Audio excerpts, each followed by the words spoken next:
Hey everyone, welcome back to The Explainer. Today, we're diving into a truly fascinating sermon from Pastor Hu Zhiqiang. It's a message that tackles a seriously complex spiritual paradox, but he breaks it down using these highly relatable everyday metaphors. Whether you've got a theological background or you're just interested in how human commitment works across different areas of life, this explainer is going to give you a lot to chew on. Pastor Hu draws on daily devotionals and biblical text to explore this concept that honestly seems completely contradictory at first glance, a path that is entirely simple to enter, yet incredibly difficult to walk. So here's our roadmap for today. We're going to hit the core paradox, look at two evangelism extremes, dive into a college metaphor, then a marriage metaphor, and finally wrap up with faith in daily life. Let's get right into it. Section 1. The core paradox, simple versus not easy. Pastor Hu actually kicks off this whole discussion with a pretty famous quote from Matthew 7, verses 13 and 14. It sets the stage by introducing the concept of the narrow gate. He points out that the path to salvation is laid out as this narrow, really challenging road that not a lot of people find. And that is in stark contrast to the wide, super easy path that just leads to destruction. So right off the bat, we've got this major tension to unpack. Okay, so how on earth can something be simple but not easy? Well, Pastor Hu breaks it down like this. Entering that narrow gate is simple because, honestly, no amount of money or human effort is going to buy your way in. You literally can't earn it. It's a free gift of grace. But, and this is a big but, it is not easy. Why? Because while it costs you absolutely nothing to receive, it costs everything you have to actually follow. It demands total surrender. The source notes said it means taking up a cross, saying no to the world, and realizing that stuff you used to love might actually become your biggest trials. Now hold on, it is not just a message of doom and gloom here. The sermon is quick to point out that alongside those warnings of hardship and mockery, there's this incredible promise of internal joy. The goal isn't just to somehow escape the tough moments. It's actually to rely on a higher power, the Holy Spirit, to find the genuine strength and joy to push through those worldly challenges. All right, moving on to section 2. Two evangelism extremes, the danger of misunderstanding the paradox. So the pastor warns us about two major extremes we see in modern evangelism. On one side, you've got cheap grease, just being overly loose. This is treating faith like it's a fast food product. You just say, I believe, get a quick baptism, and boom, you're good. No cost, no sacrifice. But then, way over on the other side, you've got the total opposite, legalism. This approach sets the bar so impossibly high from day one that it's terrifying. It focuses heavily on the Roman cross and immediate martyrdom, basically scaring people off before they even start. Both of these completely miss the mark, right?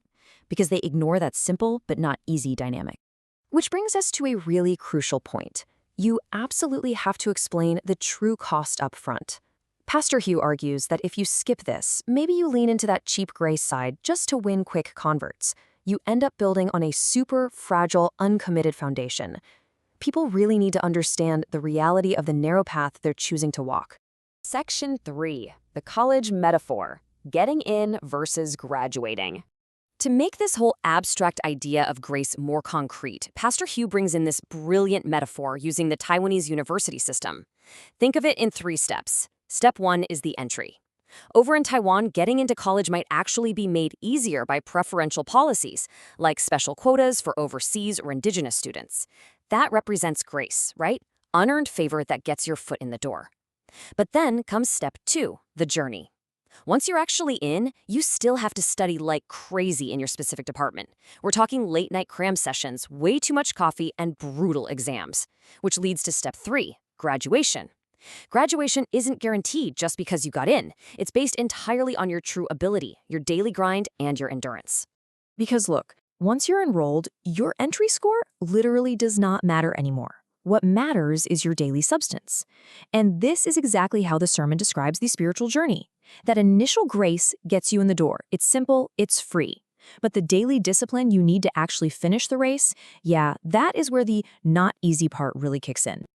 Section 4. The marriage metaphor, from romance to reality. Is marriage easy? It's a pretty direct, attention-grabbing question, isn't it? Pastor Hu points out that falling in love and getting married can happen in a flash. We get totally swept up in this Prince Charming or Snow White illusion. But if a marriage is built purely on that initial infatuation, what happens when reality hits?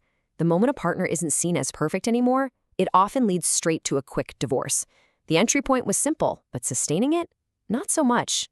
Let's look at what the daily reality of a true marriage actually looks like based on the source. A lasting marriage means pushing past that honeymoon phase. It means tackling unexpected challenges together. It's the gritty, exhausting reality of having and raising kids, which usually means way less sleep and way more chaos. It's balancing a tough job with family duties, and crucially, it's choosing through love to view your family as an absolute blessing and inheritance, rather than a burden. This daily, messy, beautiful commitment, that is exactly what's required to sustain a spiritual life. So, enduring faith, just like a lasting marriage, boils down to trust, surrender, and total commitment. You just can't approach it with this fleeting consumer mindset where you bail the second things get tough. You've got to be all in, fully invested in the reality of the journey. Section 5. Faith in Daily Life, the Ultimate Application. Now, Pastor Ho takes all this and aims it straight at young professionals navigating the modern workplace, drawing a really clear line. On one side, you have your secular work, and hey, work is absolutely necessary. It's how we make a living, earn a salary, and take care of our families. But on the other side is spiritual faith. The sermon really hits home that while work keeps us physically surviving, faith is ultimately the single most important thing in life because it deals with the eternal soul. The real trick is figuring out how to balance the two without losing sight of the eternal. And walking this narrow path, it is not just about some high-minded theology. It is deeply, deeply practical. Pastor Hu urges his listeners to take these values and actually live them out at the office. Be practical, be honest, be responsible, and be upright. That is exactly what it looks like to live out a faith that's simple to accept, but demands the hard work of daily integrity. I want to leave you with a final provocative thought to chew on. Take a hard look at your own life, your career, your relationships, and your beliefs. In your everyday life, are you just a consumer looking for cheap grace and easy exits? Or are you fully committed to walking that narrow, difficult, but ultimately joyful path? It's definitely a question worth reflecting on long after this explainer ends. Thank you so much for joining me, and as always, keep seeking the substance behind the simple things.